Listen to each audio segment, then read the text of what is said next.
जितेंद्र आव्हाडांच्या कारवर हल्ला झालेला आहे। ठाण्यात आव्हाडांच्या कारवर हल्ला करण्यात आलाय।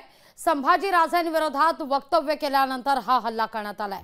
स्वराज्य संघटनेच्या कार्यकर्त्यांनी हल्ला केल्याची शक्यता वर्तवली जाते।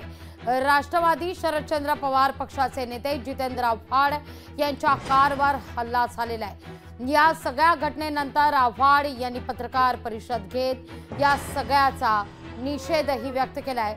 पण आपण कोणत्या संदर्भात किंवा घडलेल्या घटनेसंदर्भात असू दे किंवा घडवणाऱ्या या व्यक्तींसंदर्भात आपण तक्रार करणार नसल्याचं आव्हाड यांनी या पत्रकार परिषदेत स्पष्टच केलेलं आहे। दरम्यान या सगळ्या घडामोडीनंतर आव्हाड यांच्या निवासस्थानाबाहेरील सुरक्षा व्यवस्थेत वाढ करण्यात आलेली आहे।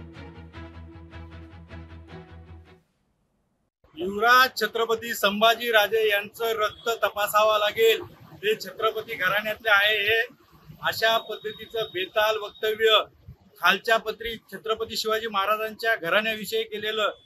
जितेंद्र आव्हाड, तू मर्द असतास तर पळालास नसतास, तू पळालास ही सगळ्यात मोठी आज महाराष्ट्राला कळलं तू पळपुट आहेस।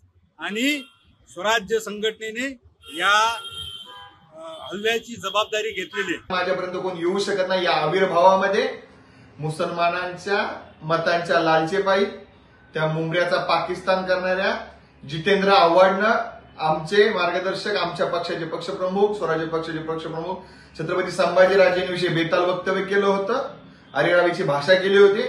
आमच्या पदाधिकाऱ्यांनी या जेतुद्दीनला मुंबईमध्ये फटकावण्याचा प्रयत्न केलेला आहे, त्याची गाडी फोडलेली आहे आणि हा जेतुद्दीन धुमनाला पाय लावून पळालेला आहे। त्या जितुद्दीननी जर त्याच्यात दम होता तर थांबायचं होतं त्या ठिकाणी।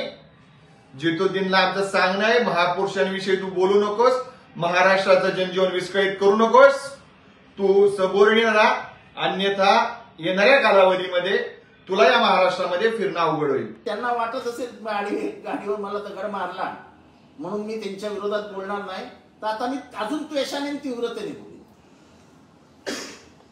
मी आजपर्यंत तरी आहोजावळ करायचो। तुम्ही विचाराने चुकलात, तुम्ही शाहू महाराजांचे विचार सोडलेत, आम्ही नाही सोडले।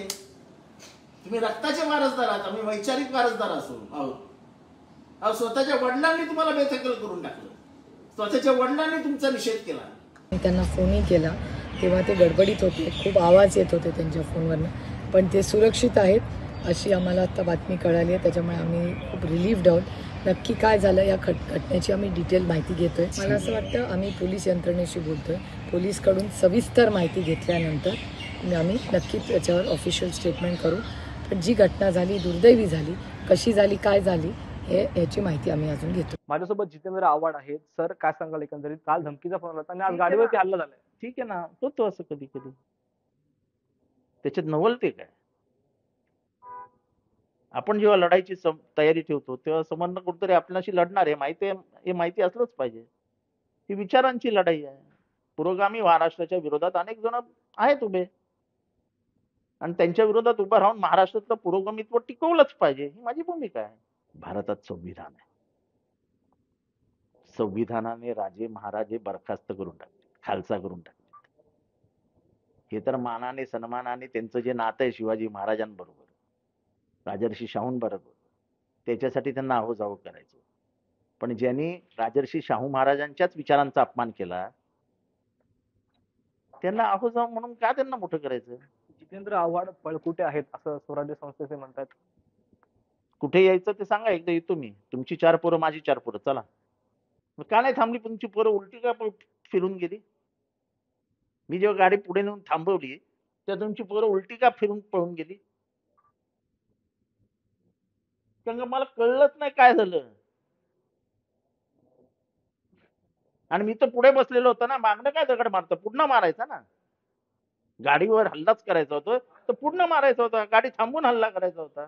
तर हे होते जितेंद्र आव्हाड, त्याचा ठाणे येथील निवासस्थानी दाखल झालेले आहेत आणि एक गजवार पत्थर असेलही तर विचारांची लढाई असेल अशी त्यांनी एकंदरीत भूमिका जी आहे त्या ठिकाणी स्पष्ट केलेली आहे। शुभम कोळी, लोकशाही मराठी, ठाणे। लोकशाही मराठी, ऐका, पहा, जागरूक रहा।